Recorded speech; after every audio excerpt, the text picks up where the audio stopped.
Hi everyone, Flaming Footy here and welcome back to a new video on the channel. And today guys, I'm going to be continuing my AFL 2023 3-game match reviews, and in today's video I'm going to be reviewing the last 3 games from round 5/gather round of the 2023 AFL season, and those games were Geelong vs West Coast, GWS VS Hawthorn and Collingwood vs St Kilda.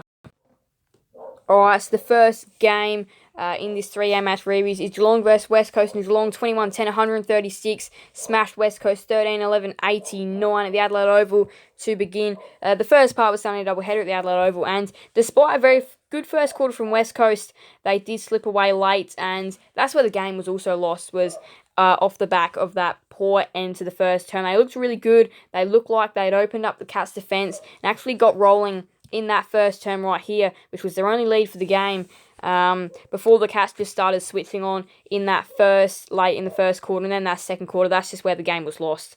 They were not going to come back from there. The third quarter looked like the Cats were going to blow them out of the park by about 100. However, no, the Eagles actually kicked 1, 2, 3, 4, 5 in a row. 5 of their 6 for the quarter were kicked in a row, which is pretty good from a side like West Coast, actually showing a bit of momentum that they can actually put on some goals in a short period of time as well. This probably would have been in about maybe 10 minutes of game time, or 10-15 minutes of game time. So pretty good there by the Eagles. That was definitely a good sign for them.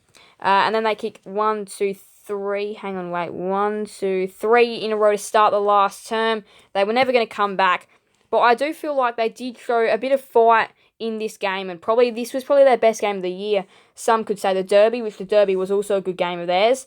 But yeah, I reckon they showed some pretty decent signs in this game. Jermaine Jones, 25 disposals. That's a very low count for highest on the ground, but he looks good, especially early. 4 goals for Jeremy Cameron and Tom Hawkins and Oscar Allen and Jake Waterman and Brad Close. So, geez. Multiple goal scorers everywhere. 111 fantasy for Blitzarves, 11 tackles for Tim Kelly. Hang on, wait, gotta go back to players. AFL fantasy, 111 for Blitzarves, 107 for Waterman, 103 for Duggan, 100 for Kelly.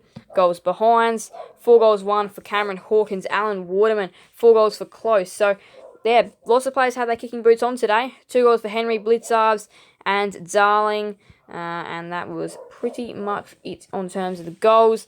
Multiple goal scorers, 25 disposed for Jermaine Jones, 24 for Stewart, 23 for Dangerfield, Smith, Duggan, Marks, 9 for Radigalia. He has been good in that back line. He had like 6 intercept marks in the first quarter alone. So the Eagles did look like they actually shut him down later on, but this new role for Asava Radigalia has been great. It's definitely revived his career. Tackles, 11 for Kelly, 7 for Edwards. That's Luke Edwards. 29 hitouts for Stanley, 27 for Blitzarves and Williams, 6 for Hawkins, 3 for Waterman, 1 for Darling. Team stats now, 63 of 48 inside 50s. Domination there for the Cats. We know they do that part of their game very well. 62 to 31 hitouts, 51 to 31 clearances, 19 to 10 centre clearances, 32 to 21 stoppage clearances. Again, a domination there in favour of the Cats. But again, we know stuff like their midfield engine room is so good.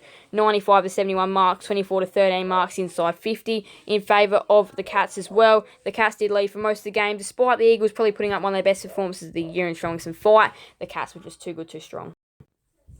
Now to the second game of the round at Norwood Oval. Norwood Oval hosted the Friday twilight game, and it hosted the Sunday Channel 7 time slot game between the Giants and the Hawks. And this game, some expected to be quite a poor, disappointing game, but it was a lot closer than we all thought and had a thrilling finish, including a very interesting call, but definitely the right call with that touch behind on the line from the Giants defender, which saved the game and denied a Hawthorn win, broke the Hawks' hearts. But the Giants, in the end, hang on for what is a very interesting and exciting win for them. I thought they would have won this game a bit more, by a little bit more. They've been the better side this year, but in the end, it was the Hawks that actually really did show up and probably did lead this game for most of it, I'd say, after the Hawks obviously were in the lead for most of that first term. In the second quarter, the Giants took some momentum, but it was still a pretty close game into half-time. And then in the third quarter, that's where things get interesting. It's 1, 2, 3, 4 goals to 1. So the Giants kicked their 1 goal early on in the quarter. Then it's 4 Hawks goals in a row to give them the lead at 3-quarter time. They kick another one at the start of the last game, get 5 goals in a row for the Hawks. But the Giants' response, 4 goals to 3 in that last quarter, gets them over the line in a thrilling finish. 35 disposals for Warple, 3 goals for Toby Green and Fergus Green, 198 fantasy for Jai Newcomb, 9 tackles for Cornelio and Nash. Let's go ahead and go into player stats now, AFL Fantasy. Jai Newcomb, we know how good he is. And even in those last few minutes, he was the player that threatened to win the game for Hawthorn off of his own boot, getting it inside there 50 multiple times. 115 fantasy for Cornelio, 114 for Warble, 113 for Cumming, 110 for Toby Green. Goals behind, 3 goals for both the Greens, Toby Green, Fergus Green. 2 goals, 4 for Hogan, 2 goals, 3 for Himmelberg. 2 goals for Amon. We know the Giants 10, 17, 77. So the Hawks 11, 5, 79. I forgot to do that part, but the Giants are inaccurate. Missed some relatively easy shots. 35 disposal for Warble, 33 for Cornelio, 32 for Green, 31 for Newcomb and Nash. Marks 9 for Hogan and Iden. Tackles 9 for Cornelio and Nash, 7 for Peatling, Warple. Hit-outs 34 for Flynn, 32 for Reeves, 15 for Meek, 2 for Himmelberg, 1 for Hogan. In terms of the other stats, all this stuff was relatively locked. Disposals inside 50s, pretty even. Clearances 32 to 40 in favour of the Hawks, 22 to 30 stoppage. 10-10 centre, so locked at that. Hawks had more hit-outs. 97 to 69 marks in favour of the Giants. 12 to 10 inside 50s, marks inside 50s in favour of the Giants as well. Both these two sides did lead the game for relatively a lot. But let's have a little look at this little chart here. Scoring breakdown for the Giants. They had 2 posters on each post. Interesting. 4 rush behinds, 6 to the left side, 3 to the right side. Interesting stuff there. Kicking boots just weren't simply on. Luck for them was not simply on, but they still, very luckily in the end, get over by 2. And now to an absolute thriller to end off the round at the Adelaide Oval between the Pies and the Saints. It was Collingwood by 6 at the end. Collingwood 10-10-70. St Kilda 9-10-64. After the Pies did have most of the momentum in this game in the final term, however, the Saints threatened to end off gather round in a draw. If we go up here, and we'll see that very, very even first quarter. Both sides put on the pressure in a very high scoring opening couple minutes, but scoring did dry off from there. In the second quarter, it was also very locked. But the Pies did look to have a little bit more momentum in those quarters, looking a little bit better. In the third quarter, that's where the Pies got the skip. However, 2 goals 6 to 2 goals 1. You can see Collingwood did miss out on a couple of chances, and then in the last quarter they kicked 4 goals straight. The Saints kicked 5 goals 6. Again, they had their chances to win. The Pies by 6 after Saints kicked the last 1, 2, 3 goals of the game to threaten what could have potentially been a gather round draw to end off gather round. 42 disposal for Nick Dacos. That was one of his best performances we've seen him have, and he's had a great career already. 3 goals for Bobby Hill, 136 fantasy for Nick Dacos, 7 tackles for Mitch Owens. Going to go to AFL Fantasy now. 136 for Dacos, 134 for Marshall.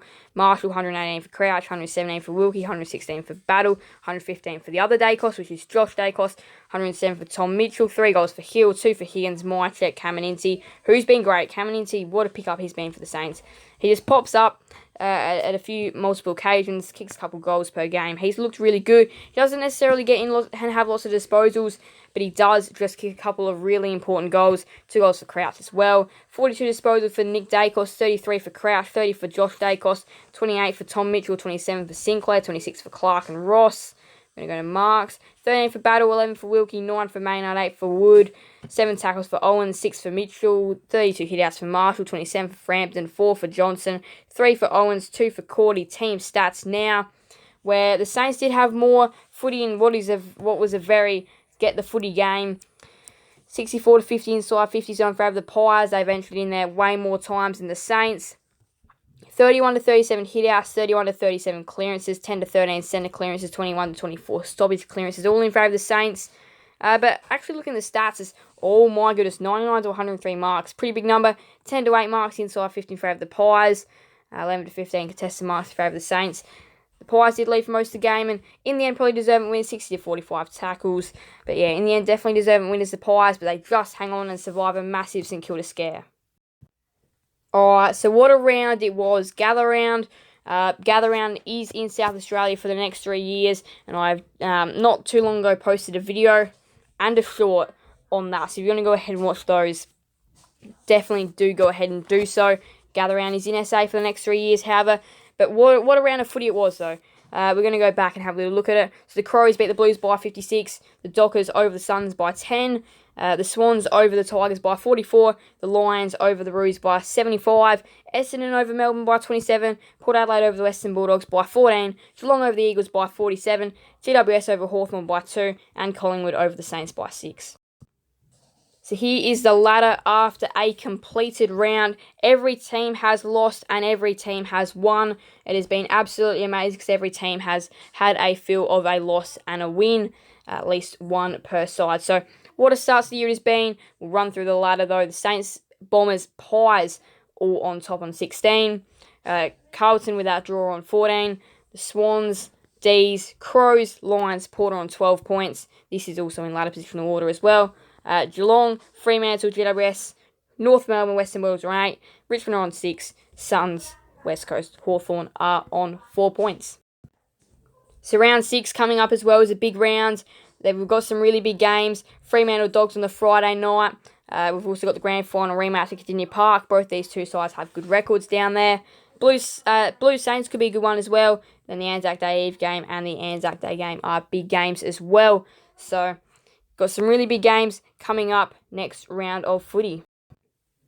Anyway, though, that is going to be it for today's video. Those are the 3 games which we just reviewed to end off what a great gather round it has been. Thank you guys all so much for watching. Make sure to leave a like and subscribe and hit that notification bell. See you guys in the next video on the channel. Thank you guys all so much. This is everyone. Flaming Footy out.